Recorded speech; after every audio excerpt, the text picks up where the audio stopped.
Às vezes, o silêncio dói mais do que qualquer grito de raiva. Aracy dedicou 40 anos de sua vida para transformar uma casa em um lar e 3 crianças em adultos bem-sucedidos. No entanto, aos 72 anos, ela descobriu que o amor materno, para seus filhos, havia se tornado um fardo obsoleto.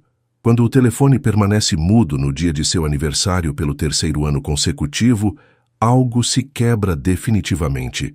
Esta não é apenas uma história sobre a solidão da velhice, mas sobre o momento em que uma mulher decide que o seu legado não será deixado para quem não valoriza a sua existência.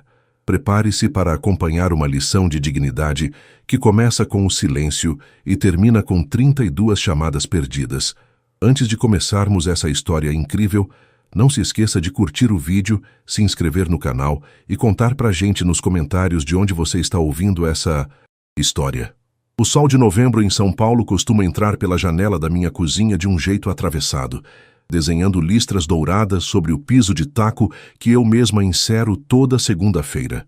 Naquela manhã de terça-feira, o calor já começava a pesar antes mesmo das 9 horas. Eu me levantei com um peso diferente nos ombros. Não era apenas o cansaço dos meus 72 anos cobrando o preço, mas uma expectativa que eu tentava, inutilmente, abafar no fundo do peito. Era meu aniversário. Coloquei o café para passar e o aroma forte do grão moído na hora começou a preencher o ambiente. Um cheiro que para mim sempre teve gosto de acolhimento, mas que naquele dia parecia apenas acentuar o vazio daquela casa de 3 quartos. Enquanto a água fervia, eu me peguei olhando para o calendário de ímã preso na geladeira. O dia 7 estava circulado com uma caneta vermelha. Um hábito antigo de quando a casa era um caos de mochilas escolares, uniformes de futebol e brigas por quem usaria o banheiro primeiro. Lembrei-me de Odilon, meu marido, que há 10 anos me deixou para descansar em algum lugar onde a dor nas costas não o incomodasse mais. Ele sempre acordava mais cedo nesses dias. Trazia um buquê de flores colhidas do nosso próprio jardim, muitas vezes apenas algumas margaridas desajeitadas, e sussurrava no meu ouvido que eu era o alicerce de tudo.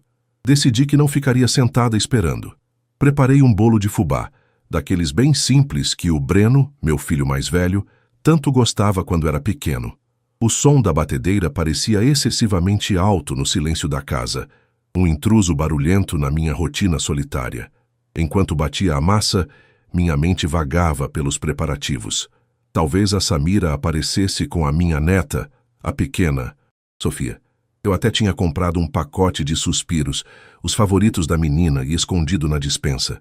Imaginei o Caio, o meu caçula, chegando com aquele sorriso de quem esqueceu o presente, mas trouxe um abraço apertado que fazia minhas costelas estalarem.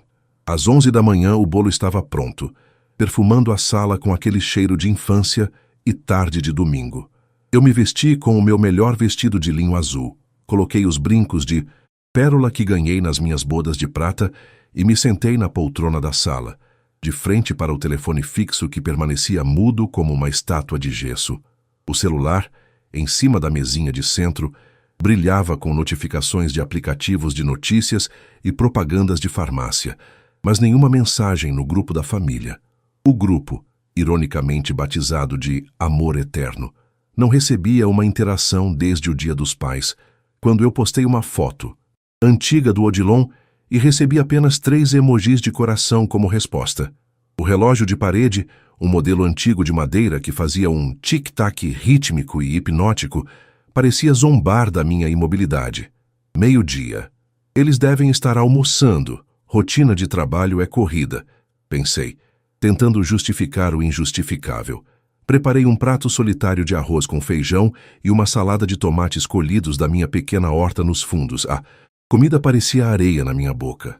A cada ruído de carro que passava pela rua calma da Vila Romana, meu coração dava um salto, imaginando que o freio de mão seria puxado diante do meu portão de ferro verde. Mas os carros passavam, seguiam seus destinos, deixando apenas o rastro do cheiro de asfalto quente e o som dos motores sumindo na esquina. Às 3 da tarde, a angústia se transformou em uma pontada física no peito. Pela 3ª vez, em 3 anos, o silêncio era a única visita. No primeiro ano, houve a desculpa de uma viagem de última hora do Breno. No segundo, a Samira disse que a menina estava com febre e o Caio simplesmente não atendeu. Mas 3 anos seguidos, isso não era um lapso, era uma mensagem. Respirei fundo e, com as mãos levemente trêmulas, peguei o celular. Decidi que, se eles não vinham até mim, eu iria até eles, mesmo que apenas por ondas de rádio. Disquei primeiro para o Breno. Ele é diretor em uma multinacional de logística, um homem que mede o sucesso pelo modelo do carro na garagem. Alô, Breno? É a mamãe. Oi, mãe. Posso falar agora não. Estou entrando em uma reunião de diretoria. Aconteceu alguma coisa grave? Algum cano estourou? Não, meu filho. Eu só queria saber se você lembrou que dia é hoje. Ouvi um suspiro pesado do outro lado, um som de impaciência, que me cortou como uma lâmina cega. Mãe, pelo amor de Deus, é o seu aniversário, eu sei, mas eu tenho uma vida, tenho metas, tenho problemas reais para resolver. Não dá para eu parar tudo só porque você quer soprar velhinha. Você tem sua aposentadoria, tem sua casa, está com saúde. Você não é nossa responsabilidade o tempo todo. Entenda isso. Preciso desligar.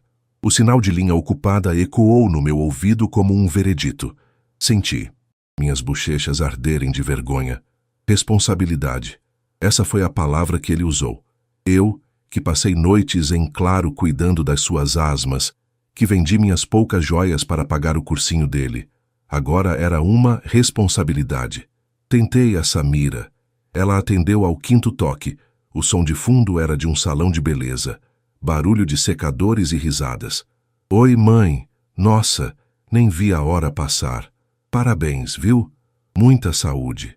Olha, hoje não vai dar para passar aí. Estou fazendo as luzes e depois tenho um jantar com as amigas do Pilates. Sabe como é, né? A gente precisa viver a própria vida. Não posso ficar presa a obrigações de família o tempo todo. A Sofia manda um beijo. Tchau. O Caio nem sequer atendeu. Mandou uma mensagem automática 10 minutos depois. Tô ocupado, depois ligo. Ele nunca ligaria. Fiquei ali, parada no meio daquela sala cheia de porta-retratos de pessoas que pareciam desconhecidas para mim agora. Olhei para as fotos de batizado, de formatura, de casamentos luxuosos que eu ajudei a financiar com as economias de uma vida inteira de economia doméstica. O bolo de fubá estava lá, intocado, começando a murchar na mesa. Uma mosca solitária pousou sobre a cobertura de açúcar e canela. A dor, que antes era um aperto, subitamente se transformou em uma clareza fria e cortante. Eles tinham razão em uma coisa. Eles tinham as vidas deles. E eu, por décadas, fiz da minha vida uma extensão das deles. Eu guardei aquela casa imensa, com suas infiltrações escondidas e impostos caros, apenas para que eles tivessem um porto seguro para onde voltar no Natal. Embora os natais estivessem cada vez mais curtos e apressados, eu mantive os quartos deles intactos, como museus de infâncias mortas, esperando por visitas que se tornaram favores. Caminhei até a cozinha e joguei o bolo inteiro no lixo. O barulho do prato batendo no fundo do latão foi o ponto final de uma era. Olhei para as minhas mãos, marcadas por manchas de idade e pelo trabalho pesado de quem nunca se deu ao luxo de ter empregados. Aquelas mãos ainda eram fortes. Não sou responsabilidade de vocês, é? Murmurei para as paredes silenciosas. Pois bem, vocês também não serão. Mas a minha. Naquela noite, não houve choro. Houve um planejamento. Peguei um caderno de receitas antigo e, na última página em branco, comecei a listar o que realmente importava. A casa na Vila Romana valia uma fortuna no mercado imobiliário atual, com a valorização do bairro e a proximidade com o metrô. Eu sabia que o Breno e a Samira viviam de aparências, endividados com financiamentos de luxo, esperando ansiosamente pela herança que aquela construção representava. O plano começou a se formar na minha mente com a precisão de quem costura uma bainha perfeita. Se eu não era responsabilidade deles, eles não tinham direito ao peso ou ao bônus do meu passado. Olhei para o relógio. Quase 10 da noite. O dia do meu aniversário estava acabando. Pela primeira vez em muitos anos, eu não me senti uma velha esquecida. Eu me senti uma mulher com um segredo. Fui até o escritório do Odilon. Abri a gaveta da escrivaninha e retirei o cartão de visita de um antigo amigo dele, um corretor de imóveis de confiança chamado Dr. Arnaldo. Guardei o cartão no bolso do meu vestido azul. Amanhã, a primeira ligação não seria para nenhum filho. Seria para o mercado.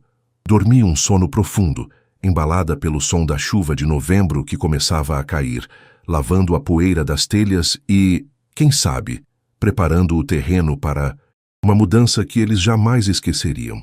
A quarta-feira amanheceu com aquele mormaço típico de São Paulo, um ar parado que parece carregar o cheiro de asfalto e poeira. Acordei antes do despertador, com uma disposição que eu não sentia há anos. Não era a alegria vibrante da juventude, mas uma determinação fria, como o aço de uma faca recém-afiada. Preparei meu café, mas desta vez não usei as xícaras de porcelana fina que guardava para ocasiões especiais com a família. Peguei uma caneca de barro antiga, lascada na borda, que Odilon e eu compramos em uma viagem para o interior de Minas Gerais, décadas atrás. Aquele objeto tinha mais alma do que todo o conjunto de jantar que meus filhos ignoravam. Às 10 horas, o interfone tocou. Era o Dr. Arnaldo. Quando abri o portão de ferro verde, vi um homem que o tempo também não tinha poupado, mas que mantinha a mesma elegância sóbria de quando era o advogado e corretor de confiança do meu falecido marido. Ele segurava uma pasta de couro gasta e me ofereceu um sorriso compassivo, como se soubesse, apenas pelo meu tom de voz ao telefone no dia anterior, que algo fundamental havia mudado. Aracy, minha querida, você tem certeza disso? Ele perguntou, enquanto nos sentávamos à mesa da sala, onde os restos invisíveis do meu aniversário solitário ainda pareciam pairar no ar. Esta casa é a história da sua vida. O Odilon sempre dizia que este terreno era o tesouro de vocês. Olhei para as paredes de pé direito alto, para os detalhes em gesso que eu mesma ajudei a pintar quando nos mudamos, com o Breno ainda no colo. Senti o cheiro de madeira velha e de cera de assoalho, um perfume que exalava memórias. Mas, ao olhar para o sofá onde nenhum dos meus filhos se sentava para conversar, comigo por mais de 10 minutos, a nostalgia evaporou. Arnaldo, a história de uma vida não deve ser uma prisão para quem ficou viva, respondi, minha voz saindo mais firme do que eu esperava. Meus filhos dizem que eu não sou responsabilidade deles. Pois bem, esta casa também não será. Eles olham para este imóvel e não veem o jardim que o pai deles plantou. Eles veem um saldo bancário esperando a minha partida. Eu quero que esse saldo mude de mãos enquanto eu ainda posso aproveitar o que resta da minha caminhada. Arnaldo suspirou e abriu a pasta. Ele começou a espalhar documentos, plantas e avaliações de mercado. O bairro da Vila Romana tinha sofrido uma valorização absurda nos últimos 5 anos. O que antes era um bairro de casas operárias e famílias tradicionais, agora era o alvo principal de incorporadoras de luxo.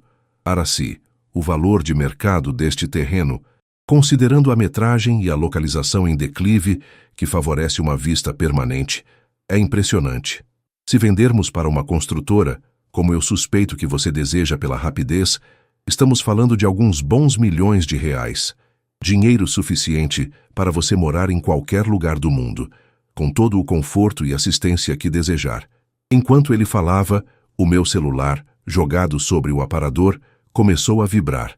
Olhei de soslaio. Era o Breno. Senti uma pontada de ironia. Ele não ligou ontem para me dar parabéns, mas estava ligando hoje. Atendi, colocando no viva-voz, para que Arnaldo também ouvisse a prioridade do meu filho. Oi, mãe. Escuta, eu estava pensando aqui. O mercado de logística deu uma oscilada e eu estou precisando de um aporte de capital para a empresa. Eu sei que você tem aquele fundo de reserva do papai, mas eu tive uma ideia.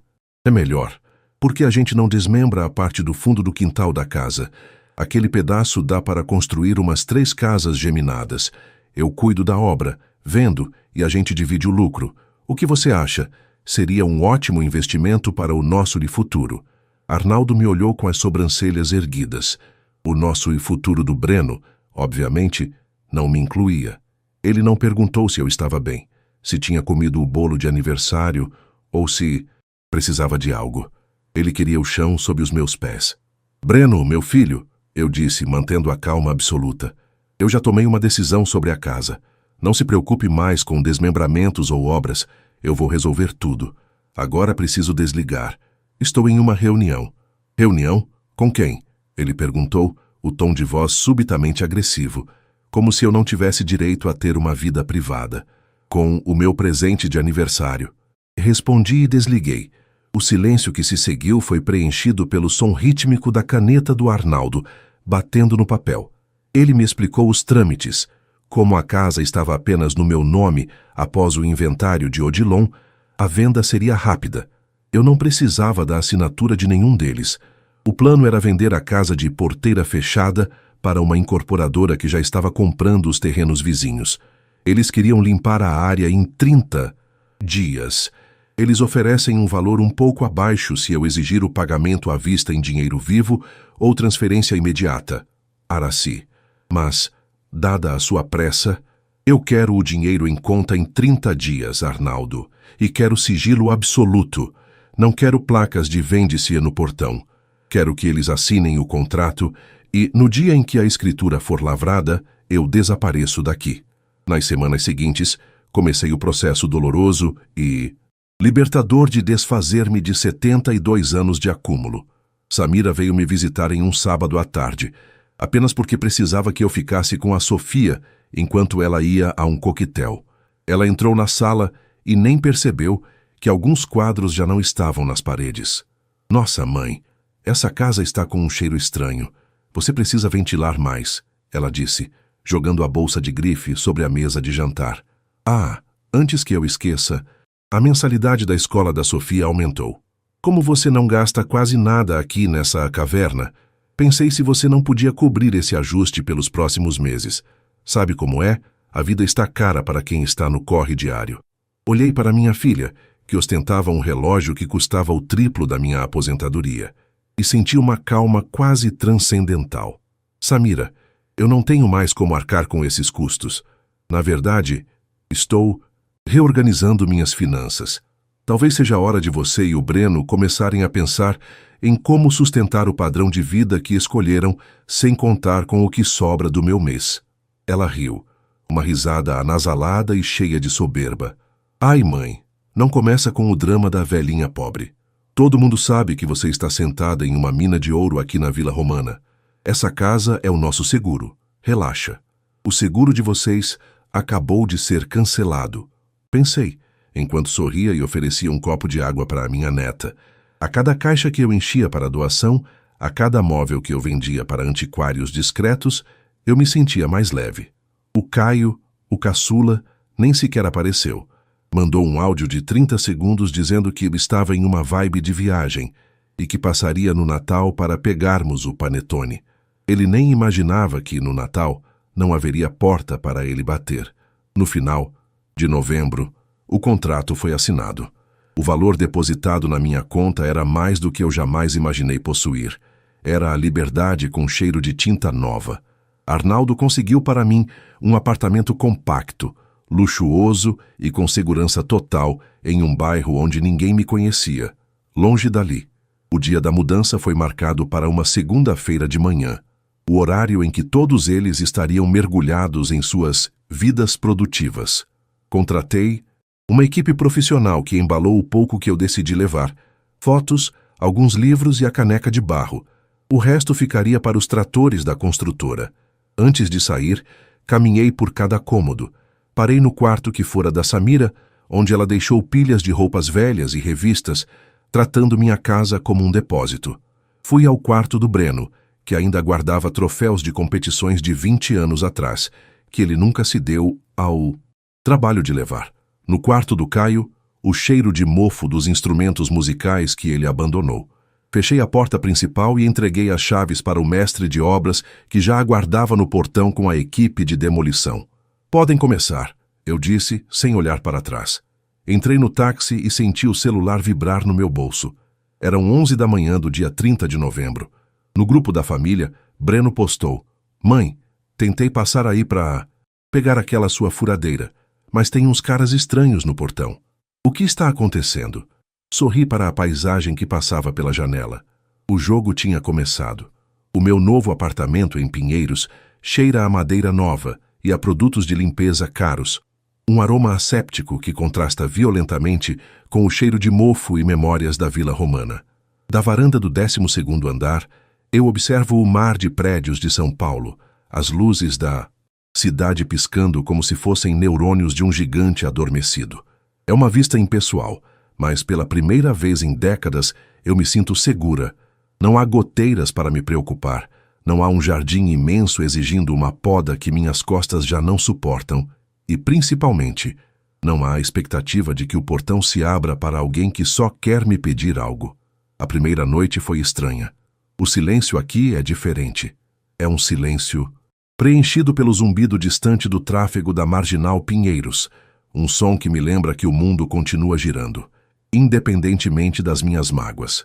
Eu me deitei em lençóis de 600 fios que comprei em uma loja de luxo na Oscar Freire, um mimo que a Aracy, de 2 meses atrás, consideraria um pecado mortal contra a economia doméstica. Enquanto eu sentia o toque macio do tecido contra a minha pele, o meu celular, pousado no criado mudo de vidro, começou a dar sinais de vida. Eram 11h30 da noite quando a primeira onda de choque atingiu o aparelho. Breno. Ele não apenas ligou, ele bombardeou o aparelho. Eu o silenciei. Coloquei o celular virado para baixo e fechei os olhos. Mas a luz da tela piscando contra a parede do quarto parecia um código Morse de desespero. Imaginei-o parado diante do terreno, agora cercado por tapumes de metal, onde as escavadeiras já haviam começado a morder a estrutura da varanda, onde ele brincava de carrinho. O aeroporto seguro dele, o patrimônio que ele já havia empenhado mentalmente para salvar sua empresa de logística, havia se transformado em uma pilha de tijolos e poeira de cal. Na manhã seguinte, acordei com uma calma que beirava a indiferença. Preparei um café expresso na máquina moderna, que ainda estava aprendendo a manusear. Sentei-me na banqueta de couro da cozinha americana e, finalmente, peguei o telefone. O visor mostrava 32 chamadas perdidas. 32, mais do que a soma de todas as ligações que recebi deles nos últimos 3 anos. Havia mensagens de áudio que oscilavam entre a fúria e o pânico absoluto. Breno foi o primeiro que ouvi. Sua voz estava rouca, provavelmente de gritar com os operários da construtora. Mãe, que loucura é essa? Eu fui. Lá e a casa não existe mais. Tem um trator destruindo tudo. Onde você está? Onde estão as minhas coisas? Meus troféus? As pranchas do Caio? O piano da Samira? Você ficou maluca? Aquela casa vale 5 milhões e você simplesmente entregou para uma incorporadora? Atende esse telefone agora, Zaracy. Depois veio a Samira, em um tom que alternava entre o choro e a acusação. Mãe, eu não estou acreditando. Eu passei aí para deixar a Sofia porque o condomínio atrasou e eu precisei entregar o meu apartamento para uma sublocação de emergência. Eu ia morar com você por uns meses até me reorganizar. Onde você se meteu? Como você pôde vender o meu teto sem me avisar? Você é uma egoísta. Eu estou na rua com a sua neta e as minhas malas no meio da calçada da Vila Romana. Responde. O Caio, sempre o mais alheio, mandou um texto curto. Mãe, os caras da demolição disseram que você vendeu. Para onde foi o dinheiro? Eu preciso da minha parte para a viagem da Índia. Você sabe que eu contava com isso. Tomei um gole do café, sentindo o calor descer pela garganta. Era fascinante observar como as independência deles e a ideia de que eu ser não era responsabilidade de ninguém evaporaram no instante em que a fonte de subsídios imobiliários secou. Eles não estavam preocupados com o meu bem-estar, com onde eu estava dormindo ou se eu tinha sido vítima de um golpe. Eles estavam de luto pelo dinheiro, pela conveniência e pelo depósito gratuito de suas frustrações e objetos inúteis. Às 10 da manhã, decidi que era hora de dar uma resposta. Não por obrigação, mas por uma questão de encerramento de ciclo. Gravei um único áudio e enviei para o grupo Amor Eterno. Meus filhos, bom dia. Sim, a casa foi vendida. O valor já está devidamente aplicado em contas que vocês não têm acesso. Quanto às coisas de vocês, Breno, seus troféus de 20 anos atrás estavam cobertos de cupim e poeira, assim como o seu interesse pela minha vida. Samira, Seu piano estava desafinado há uma década e o seu teto nunca foi a minha casa. Foi a sua arrogância em achar que eu seria o seu plano B eterno, enquanto você me ignorava nos meus dias mais tristes. Caio, não existe sua parte. O dinheiro é fruto do trabalho do pai de vocês e da minha dedicação em manter aquele patrimônio de pé, enquanto vocês só sabiam usufruir. Como vocês mesmos me disseram no meu aniversário de 72 anos, em novembro, vocês têm suas próprias vidas. E eu, finalmente, decidi ter a minha. Não sou responsabilidade de vocês, lembram? Então, por favor, honrem as palavras que me disseram. Eu estou bem, em um lugar que vocês não conhecem, vivendo uma vida que vocês não quiseram compartilhar. Não me procurem por causa de dinheiro. Me procurem apenas quando aprenderem o significado de um telefonema de aniversário. Bloqueei os 3 imediatamente após o envio. O silêncio que se seguiu foi o som mais doce que já ouvi. Passei o restante do dia caminhando pelo bairro de Pinheiros. Entrei em uma livraria. Comprei 3 livros que sempre quis ler, mas nunca tive tempo porque estava ocupada. Demais lavando as roupas de cama de filhos adultos que vinham me visitar apenas para descansar. Almocei em um restaurante tailandês, experimentando sabores picantes e exóticos que Odilon nunca teria coragem de provar. Senti-me viva, uma mulher de 72 anos que, em vez de esperar a morte em uma poltrona de veludo, decidiu queimar o cenário antigo para construir um palco novo. No entanto, o mundo não para de girar. No final da tarde, enquanto eu tomava um sorvete de pistache em uma praça, vi uma viatura da polícia passar com a sirene ligada e meu coração deu um solavanco.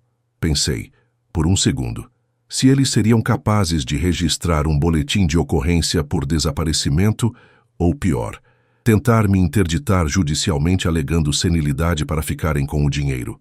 A ideia me deu um calafrio, mas logo me lembrei do Dr. Arnaldo. Ele tinha preparado tudo. Eu tinha exames de sanidade mental recentes, laudos médicos e toda a documentação da venda assinada com total consciência. Eu não era uma velhinha louca. Eu era uma mulher livre que tinha acabado de realizar o maior desinvestimento emocional da história daquela família. Ao voltar para o apartamento, encontrei um envelope por baixo da porta. Era do Dr. Arnaldo. Dentro não havia documentos legais, mas um bilhete escrito à mão. Aracy, recebi ligações histéricas do Breno hoje. Ele ameaçou me processar. Eu apenas ri e disse que ele deveria ter ligado para a mãe dele no aniversário dela. Você é uma inspiração. Aproveite o seu novo tempo.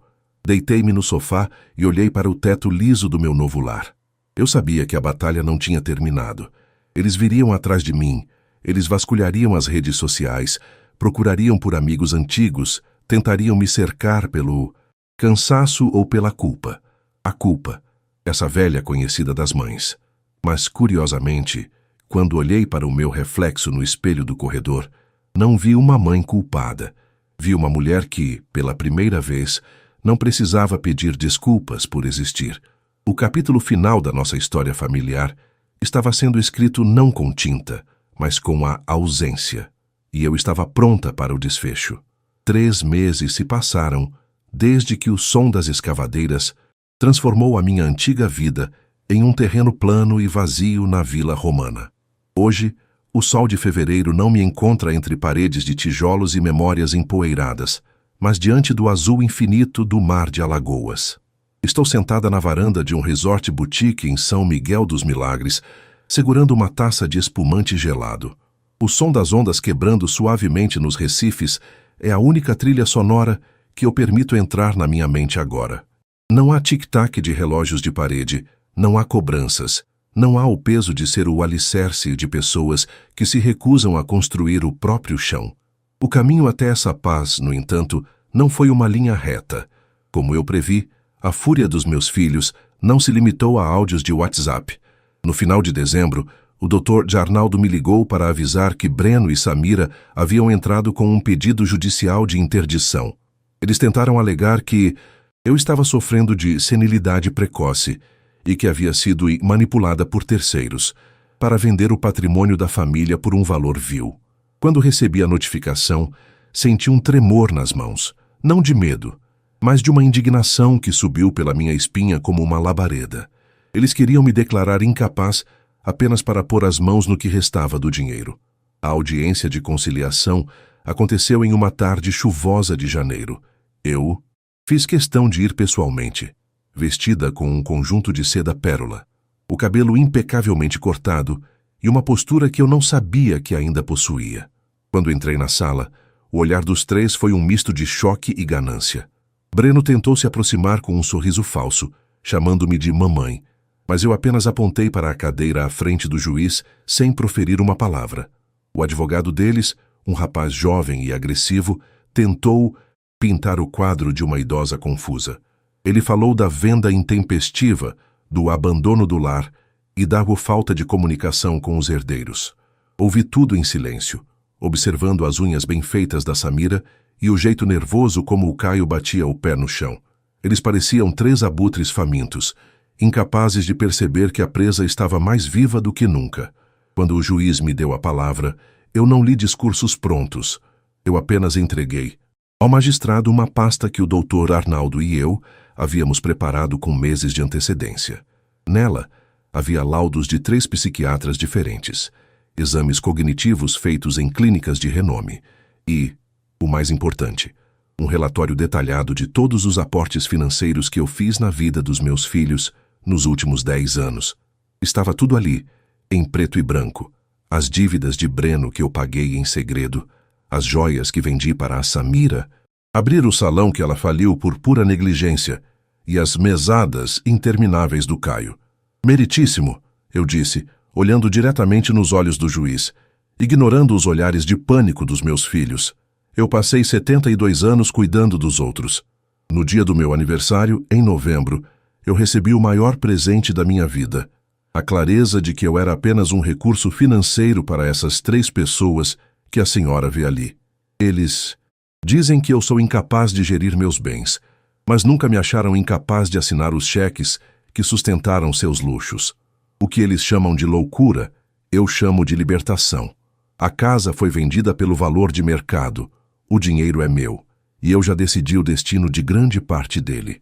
O juiz, um homem de cabelos grisalhos que parecia ter visto dramas familiares o suficiente para 10 vidas, folheou os laudos e fechou a pasta com um estalo. Seco, a petição de interdição é improcedente, declarou ele, com uma voz que ecoou como um trovão na sala. A senhora Araci demonstra total domínio de suas faculdades mentais e autonomia financeira. Este tribunal não é balcão para filhos que confundem herança com direito de propriedade sobre os pais vivos. Caso encerrado. Ao sair da sala, Breno tentou me segurar pelo braço no corredor. Mãe, escuta. A empresa vai quebrar. Você não pode fazer isso com a gente. É o nome do papai que está em jogo. Eu me soltei com uma delicadeza cortante. O nome do seu pai está nas boas lembranças que eu guardo dele, Breno. Na empresa, o que está em jogo é apenas a sua incompetência e a sua falta de caráter. Você me disse que eu não era sua responsabilidade. Pois bem, agora você é a sua própria. Boa sorte com os credores. Samira começou a soluçar. Um choro teatral que eu conhecia bem. E a Sofia, mãe? Você não pensa na sua neta? A gente teve que mudar para um apartamento de 2 quartos em um bairro simples. Ela não tem mais o jardim para brincar. A Sofia vai aprender que o caráter de uma família vale mais do que o tamanho de um jardim, Samira. Respondi. E se você está preocupada com o teto dela, talvez devesse gastar menos com bolsas e mais com o aluguel. Eu abri uma conta poupança para ela, que ela só poderá acessar aos 18 anos. Eu cuido do futuro dela, mas o seu presente é problema seu. Deixei os 3 ali, no saguão frio do fórum, e caminhei em direção à saída. O ar da rua nunca pareceu tão puro. Agora, aqui em Alagoas, eu olho para o meu celular. Eu não os bloqueei mais. Eu queria que eles vissem, posto fotos das minhas viagens, do meu apartamento novo, dos jantares com novas amigas que conheci em um grupo de mulheres viajantes da terceira idade. Eu vejo as visualizações deles nos meus stories.